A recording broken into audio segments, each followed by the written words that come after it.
কথা বলবো না, আমি কথা বলবো।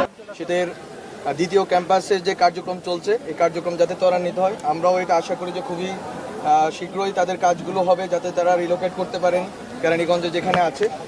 এবং তাদের আরেকটি দাবি আছে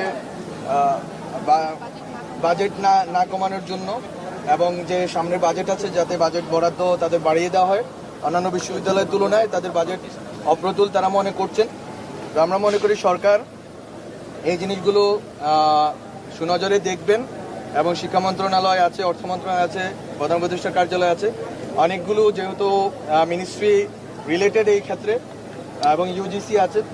ফলত আমরা মনে করি যে ইন্টারমিনিস্ট্রিয়াল এবং এদের মধ্যকার সমন্বয় করে আমাদেরকে সিদ্ধান্তে আসতে হবে।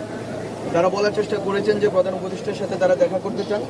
আশা করি আমাদের এখানে প্রধান উপদেষ্টার এপিএস আছেন, আমরা আশা করি যে দ্রুতই প্রধান উপদেষ্টার সাথে জগন্নাথ বিশ্ববিদ্যালয়ের প্রশাসন এবং স্টেক হোল্ডারদের সাথে বসার সম্ভাবনা তৈরি হবে, এবং দ্রুতই এই সমস্যার সমাধান হবে। আমি শুধু দুঃখ জানাতে চাই যে এরা আমাদের সাথে আন্দোলন করেছেন, কিন্তু আমি মনে করি যে যারা আন্দোলন করেছেন জুলাই গণ অভ্যুত্থানে, তারা আমার উপর হামলা করেনি। হামলা করেছে যারা এই আন্দোলনের নামে স্যাবোটেজ করতে চেয়েছেন। প্রথম থেকে কথা ছিল গতকালকে রাত্রে আজকে আমার সাথে তাদের মিটিং হবে, সেই মিটিং তারা করেননি। কথা ছিল আগামীকাল সকালে শিক্ষা উপদেষ্টার সাথে তাদের মিটিং হবে, সেই মিটিং তারা করেননি। বরং তারা তাদের কাছ থেকে ন্যায্য মনে করেছেন, তারা এখানে এতটুকু তো চলে এসেছেন। আমরা শুধু এতটুকু বলতে চাই, আজকে থেকে যমুনা চল চল যাই যমুনায় চল চল যাই যমুনায় যাই, এই রাজনীতি, এই মুভমেন্ট আমরা আর হতে দিব না। আমরা এই ক্ষেত্রে স্ট্রিক্ট ভূমিকায় অবতীর্ণ হব, যথেষ্ট হয়েছে।